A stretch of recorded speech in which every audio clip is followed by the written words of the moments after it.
नमस्कार दोस्तों, स्वागत है आप सभी का आपकी अपनी YouTube channel Shyam classes study में। आज की इस वीडियो में उत्तर प्रदेश पुलिस परीक्षा में पूछे जाने वाले हिंदी के 37 अति महत्वपूर्ण प्रश्नों का प्रैक्टिस सेट लेकर के आया हूं, जो आने वाली यूपी पुलिस परीक्षा के लिए अत्यंत महत्वपूर्ण और रामबाण प्रैक्टिस सेट है। अगर आप सभी लोग दिन रात मेहनत करके अपने एग्जाम यूपी पुलिस एग्जाम की तैयारी कर रहे हैं तो आप सभी लोग हमारे इस प्रैक्टिस सेट में 37 में से 25 प्रश्न सही करके दिखाइए। अगर आप 25 प्रश्न सही नहीं कर पाते हैं तो आप टाइम पास कर रहे हैं, अपना कीमती समय बर्बाद कर रहे हैं। तो प्रैक्टिस सेट पूरा करिएगा। प्रैक्टिस सेट पूरा करने के बाद आपको अपनी तैयारी पता चल जाएगी, आपकी तैयारी यूपी पुलिस परीक्षा के लिए कितनी हुई है। प्रैक्टिस सेट पसंद आता है तो वीडियो को आप लाइक कर दीजिएगा। चैनल को आपने अभी तक सब्सक्राइब नहीं किया तो चैनल को आप जरूर सब्सक्राइब कर लीजिएगा। आज की इस वीडियो का टारगेट है मात्र 100 लाइक का। मात्र 100 लाइक टारगेट करिएगा। आज मुझे उम्मीद है कि आप सभी लोग हमारे इस टारगेट को ज़रूर पूरा करेंगे।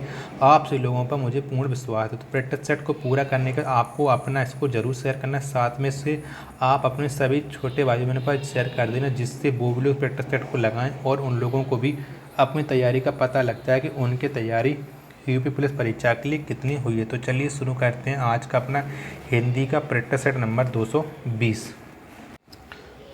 तो क्वेश्चन है आपके सामने कि पहला कि खड़ी बोली का प्रयोग सबसे पहले किस पुस्तक में हुआ है। तो किस पुस्तक में प्रयोग हुआ है सबसे पहले खड़ी बोली का, ये आपको बताना है। तो किस में हुआ है खड़ी बोली का प्रयोग? तो खड़ी बोली का प्रयोग हुआ है प्रेम सागर पुस्तक में। किस में? प्रेम सागर में खड़ी बोली का सबसे पहले प्रयोग हुआ है। ऑप्शन नंबर डी इसका राइट आंसर हो जाएगा।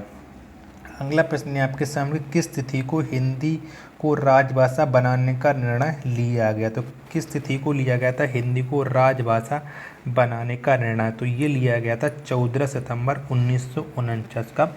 14 सितंबर 1949 को इसी दिन आप बताते कि ऑप्शन नंबर सी इसका राइट आंसर हो जाएगा। नेक्स्ट प्रश्न है आपके सामने कि निम्नलिखित बोलियों में से कौन सी बोली उत्तर प्रदेश में नहीं बोली जाती है? तो कौन सी बोली नहीं बोली जाती उत्तर प्रदेश में, ये आपको बताना है। तो कौन सी नहीं बोली जाती उत्तर प्रदेश में? मैथिली बोली नहीं बोली जाती। कौन सी? मैथिली बोली ये उत्तर प्रदेश में नहीं बोली जाती है। ऑप्शन नंबर डी इसका राइट आंसर हो जाएगा। अगला प्रश्न है आपके सामने कि हिंदी दिवस इस दिन मनाया जाता है। तो कब मनाया जाता है हिंदी दिवस, ये बताना है। तो हिंदी दिवस मनाया जाता है 14 सितंबर का।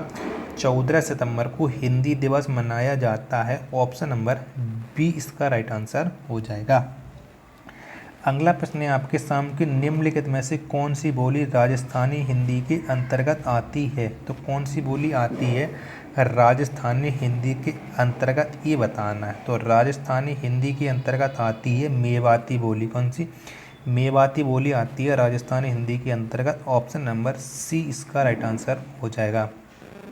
अगला प्रश्न है आपके सामने कि हिंदी में ध्वनियाँ कितने प्रकार की होती हैं? तो कितने प्रकार की होती हैं हिंदी में ध्वनियाँ, ये बताना है। तो हिंदी में ध्वनियाँ होती हैं 4 प्रकार। कितनी? हिंदी में ध्वनियाँ 4 प्रकार की होती हैं। ऑप्शन नंबर बी इसका राइट आंसर हो जाएगा।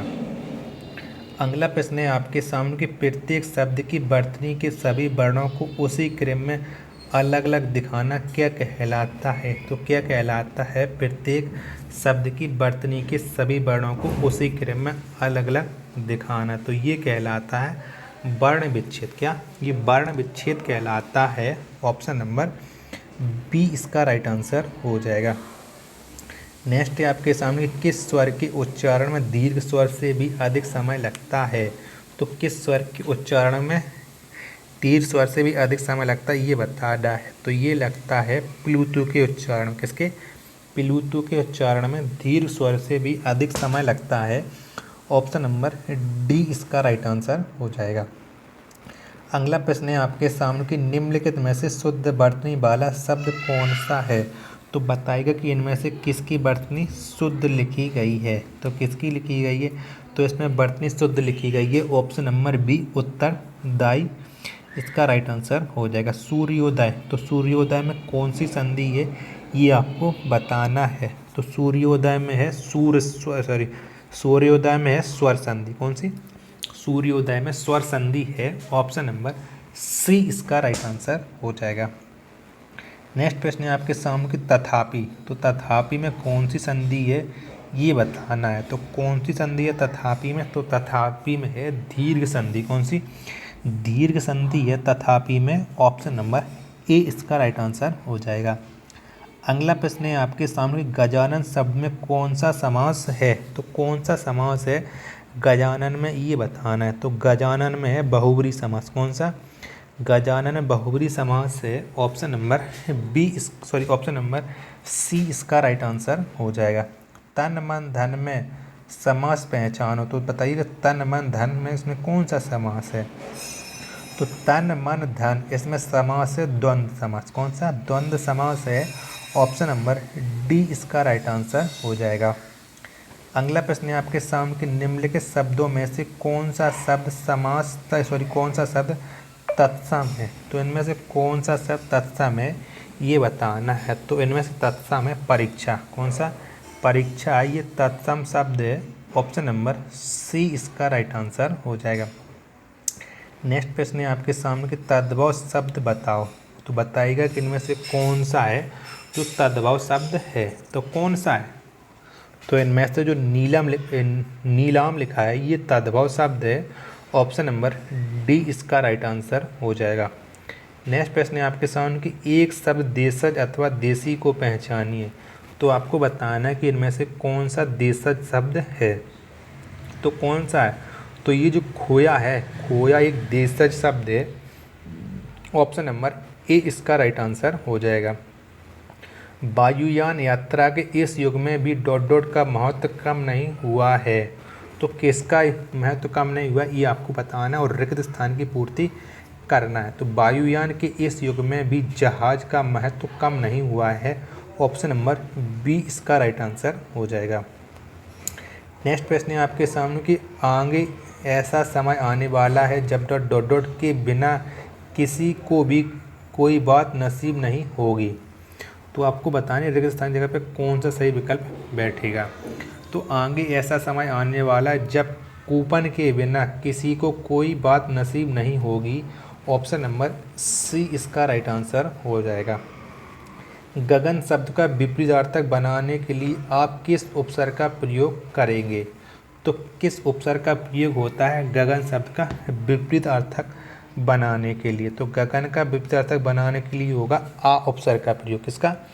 आ उपसर्ग का प्रयोग हो जाएगा, ऑप्शन नंबर बी इसका राइट आंसर हो जाएगा, यानी आगमन बन जाएगा, गमन का हो जाएगा आगमन। अगला प्रश्न है आपके सामने समान अर्थ वाले शब्द का चयन कीजिए पुष्टि।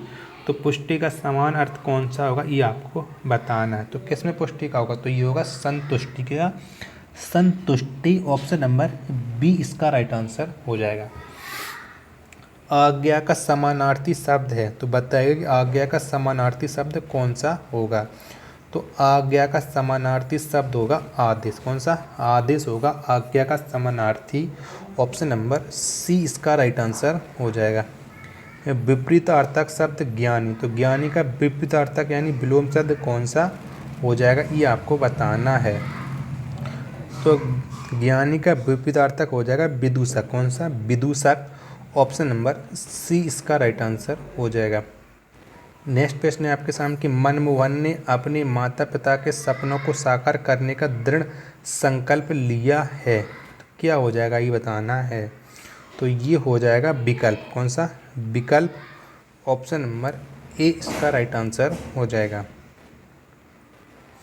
नेक्स्ट है आपके सामने कि मनुष्य की लोभी प्रवृत्ति के कारण आज जंगल सिमट कर रह गए हैं, रेखांकित का विलोम होगा। तो आपको इसमें किसका रेखांकित विलोम है ये आपको बताना है। तो बताइएगा, मैं आपको विलोम शब्द बता देता हूँ। यहाँ आपको सिमट का विलोम शब्द बताना है। तो सिमट का विलोम शब्द क्या होता है? तो इसका विलोम शब्द होता है विस्तार। क्या? विस्तार, ऑप्शन नंबर ए इसका राइट आंसर हो जाएगा। जो सबको जानता है, अनेक शब्दों के लिए एक शब्द क्या होगा? तो जो सबको जानता है उसे क्या कहते हैं? तो उसे हम कहते हैं अज्ञ। क्या कहते हैं? तो उसे हम अज्ञ नहीं सर्वज्ञ कहते हैं। सर्वज्ञ, ऑप्शन नंबर बी इसका राइट आंसर हो जाएगा। नेक्स्ट है आपके सामने गूलर का फूल होना का अर्थ बताओ। तो इसका अर्थ क्या हो जाएगा, गूलर का फूल होना। तो इसका अर्थ हो जाएगा कभी भी दिखाई ना देना। क्या, कभी भी दिखाई ना देना। ऑप्शन नंबर सी इसका राइट आंसर हो जाएगा। घाट घाट का पानी पीना का अर्थ बताइए। तो इसका अर्थ क्या हो जाएगा, घाट घाट का पानी पीना। तो इसका अर्थ हो जाएगा बहुत अनुभवी होना। क्या, बहुत अनुभवी होना। ऑप्शन नंबर ए इसका राइट आंसर हो जाएगा। नेक्स्ट है आपके सामने कि सर्वश्रेष्ठ रस किसे माना जाता है। तो किसे माना जाता है सर्वश्रेष्ठ रस, ये बताना है। तो सर्वश्रेष्ठ रस माना जाता है श्रृंगार रस को। किसे, श्रृंगार रस को सर्वश्रेष्ठ रस माना जाता है। ऑप्शन नंबर बी इसका राइट आंसर हो जाएगा। कुंडली 6 चरण वाले छंद को कहते हैं। इसके प्रत्येक चरण में कितनी मात्राएं होती हैं। तो कुंडली के 6 चरण होते हैं और इसके प्रत्येक चरण में कितनी मात्राएं होती हैं। तो कुंडली के प्रत्येक चरण में 24 मात्राएं होती हैं। कितनी, 24 मात्राएं होती हैं। ऑप्शन नंबर डी इसका राइट आंसर हो जाएगा। अगला प्रश्न है आपके सामने कि रहीमन जो गीत दीप के कुल कपूत गति सोए, बारे उजियारे लागे बड़े अंधेरो होए। पंक्ति के अलंकार बताओ। तो इसमें कौन सा अलंकार है, यह बताना है। तो इसमें अलंकार कौन सा है, तो इसमें अलंकार है श्लेष अलंकार। कौन सा, इसमें श्लेष अलंकार है। ऑप्शन नंबर बी इसका राइट आंसर हो जाएगा। नेक्स्ट प्रश्न है आपके सामने कि इन चारों विकल्पों को, आपको पांचों विकल्पों को एक साथ पढ़ना है और बताना है कि कौन से विकल्प में त्रुटि है। बताइएगा और पढ़िएगा कि इसका राइट आंसर क्या हो जाएगा। इस शब्दावली को अधिक उपयुक्त और सार्थक बनाने के लिए हर संभव प्रयास किए गए, त्रुटि नहीं है। तो किसमें त्रुटि नहीं, ये आपको बताना है। तो यहाँ किसमें, तो यहाँ ऑप्शन नंबर बी इसमें त्रुटि है। यहाँ पर उपयोग नहीं, उपयोगी होना चाहिए। इस शब्दावली को अधिक उपयोगी और सार्थक बनाने के लिए हर संभव प्रयास किए गए हैं। तो ऑप्शन नंबर बी में त्रुटि है, तो बी इसका राइट आंसर हो जाएगा। अंधविश्वास का तात्पर्य है। तो अंधविश्वास का तात्पर्य क्या है, ये आपको बताना है। तो इसका तात्पर्य हो जाएगा बिना सोचे समझे किसी बात को मान लेना। क्या, बिना सोचे समझे किसी बात को मान लेना। ऑप्शन नंबर ए इसका राइट आंसर हो जाएगा। नेक्स्ट है आपके सामने कि जो सब जानता हो उसे कहते हैं। तो उसे हम क्या कहते हैं, जो सब जानता हो तो उसे कहते हैं सर्वज्ञ। क्या, सर्वज्ञ कहते हैं। ऑप्शन नंबर बी इसका राइट आंसर हो जाएगा। निम्नलिखित वाक्य का वाच्य भेद विकल्पों में से चुनिए। तो इसका आपको वाच्य भेद बताना है कि उससे पत्र लिखा जाएगा। तो इनमें कौन सा वाच्य भेद है, उससे पत्र लिखा जाएगा। तो इसमें वाच्य भेद है कर्म वाच्य। कौन सा, इसमें कर्म वाच्य है। ऑप्शन नंबर ए इसका राइट आंसर हो जाएगा। अगला प्रश्न है आपके सामने कि जब श्रमिक को उसका उचित मिलेगा तभी समाज में सुख शांति स्थापित हो सकेगी। तो क्या मिलेगा, ये आपको बताना है। जब श्रमिक को उसका उचित मिलेगा तो क्या राइट आंसर होगा, आपको बताना है। यहाँ रेगिस्तान की पूर्ति करनी है। तो यहाँ उचित के बाद आप यहाँ पे उचित के बाद आप डॉट डॉट के निशान लगा लीजिएगा। अब यहाँ रेगिस्तान भरिए कौन सा मिलेगा। तो यहाँ जब श्रमिक को उसका उचित अधिकार मिलेगा तभी समाज में सुख शांति मिलेगी। ऑप्शन नंबर डी इसका राइट आंसर हो जाएगा। नेक्स्ट है आपके सामने 36 क्वेश्चन कट किया, इसलिए मैं माफ़ी चाहता हूँ आपसे कि आँख न दीदा काढ़े कसीदा लोकोक्ति का अर्थ क्या है। तो इस लोकोक्ति का अर्थ क्या है कि आँख न दीदा काढ़े कसीदा। तो इस लोकोक्ति का अर्थ है योग्यता न रहने पर भी काम करने की सेख ही करना। क्या, योग्यता न रहने पर भी काम करने की सेख ही करना, सेख ही भरना। ऑप्शन नंबर डी इसका राइट आंसर हो जाएगा। और आज के प्रैक्टिस सेट का लास्ट प्रश्न है आपके सामने, किस रस को रसराज कहा जाता है। तो किस रस को रसराज कहा जाता है, तो ये कहा जाता है श्रृंगार रस को रसराज। ऑप्शन नंबर ए इसका राइट आंसर हो जाएगा। तो आप बताइए कि आपने हमारे इस प्रैक्टिस सेट में कितने प्रश्न सही किए हैं और आपको ये प्रैक्टिस सेट कैसा लगा। ईमानदारी के साथ आपने अभी तक वीडियो को लाइक नहीं किया है तो आज के इस टारगेट को 100 लाइक का ये टारगेट से आप ज़रूर पूरा करिएगा। मुझे उम्मीद है कि आप लोग 1 लाइक ज़रूर करके जाएंगे। प्रैक्टिस सेट पसंद आया तो इसे ज़्यादा से ज़्यादा शेयर कर देना, जिससे और भी लोग प्रैक्टिस सेट को लगाएं और उन लोगों को भी अपनी तैयारी का पता लग जाए। तो मिलते हैं अपने नेक्स्ट प्रैक्टिस सेट में, तब तक के लिए धन्यवाद। जय हिंद प्यारे साथियों।